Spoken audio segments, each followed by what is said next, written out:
I finally understand why Rafinha has to put on these glasses.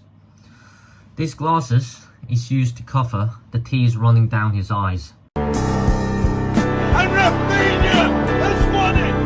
Rafinha del área, Rafinha para liquidarlo, Rafinha! No me lo puedo creer! I don't understand. I don't understand. I don't understand. Look, I know it's a bit shocking to see me coming back after disappearing for like 7 months, but you know what's more shocking is Rafinha being placed at 5th. How is that possible? Ballon d'Or, France football. How is that even? I don't understand. I don't know what's going on here. Let's look at the ranking once again. Obviously, Ousmane Dembélé won the Ballon d'Or with 1,380 points, and Lamine Yamal coming close at 1,059 points, and Vitinha 3rd. Oh my gosh. Oh, but Vitinha won the UCL, bro. Shut up. Actually, Vitinha has been the most involved player in PSG success last year. Look at Rafinha. Actually, Vitinha won 3 Player of the Match awards in the UCL last season. Look at Rafinha. Rafinha also got 3. If there's any midfielder who deserved the 3rd place, it would have been Pedri. Let's look at these stats. Dear Adonis, I'm sorry that man is your father. I don't understand. I don't know what's going on here. Rafinha has 61 goals and assists in 64 games in all competition, which is the most in Europe. 22 goals and assists in the 2024 and 2025 Champions League campaign. Most goals and most assists in the 24 and 25 Champions League campaign. Most big chances created in the 24 and 25 Champions League campaign. Most key passes in the 24-25 Champions League. La Liga Player of the Season. 3 trophies with La Liga, Copa del Rey and the Spanish Super Club. In domestic leagues, 7 GA with 5 goals and 2 assists in all competition versus Real Madrid. Involved in 7 of Barcelona's 16 goals versus Real Madrid. 4 assists versus Atletico Madrid. Involved in 4 of Barcelona's 10 goals versus Atletico Madrid. 3 GA with 2 goals and 1 assist versus Real Madrid in the Spanish Super Cup final. Involved in 3 of Barcelona's 5 goals in that game.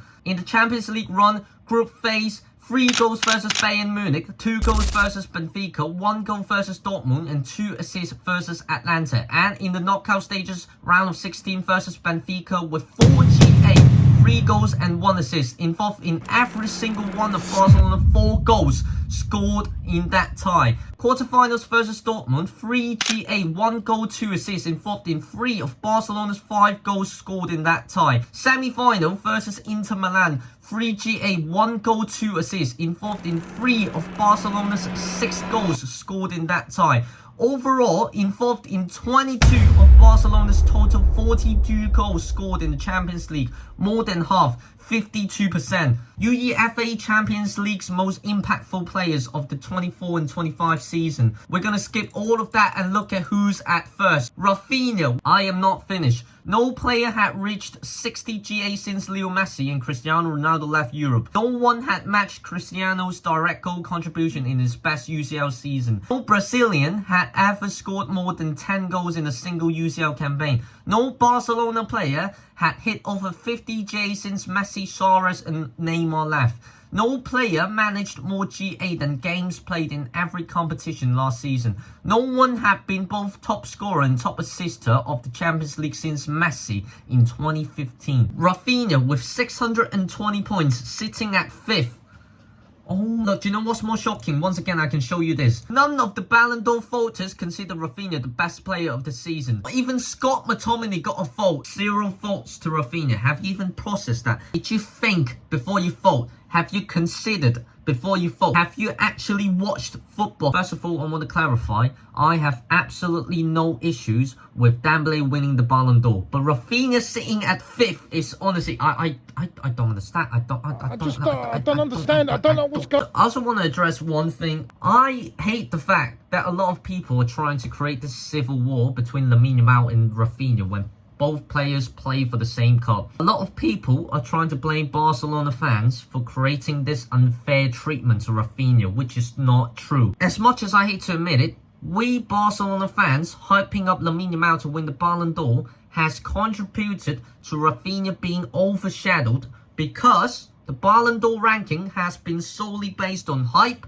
fame and popularity. For Lamine Yamal to be hyped up like this, he has a tendency of receiving more votes than Raphinha, which is completely true. But for me, in my opinion, I don't think Lamine Yamal's greatness should be a reason for Raphinha to be sitting at 5th. We as Barcelona fans pushing Lamine Yamal into the Ballon d'Or agenda should not be something that's questioned. With what we have seen from him, the performances Lamine Yamal produced are actually just amazing, and it should not be questioned that Lamine Yamal is in the Ballon d'Or conversation. Barcelona fans pushing Lamine Yamal into the Ballon d'Or agenda should not be a factor of Raphinha being placed at 5th. It doesn't make sense. Raphinha has to be top 3. Anyway, enough ranting. I am tired. Raphinha is also injured right now. I don't know what to say, but look, I am back.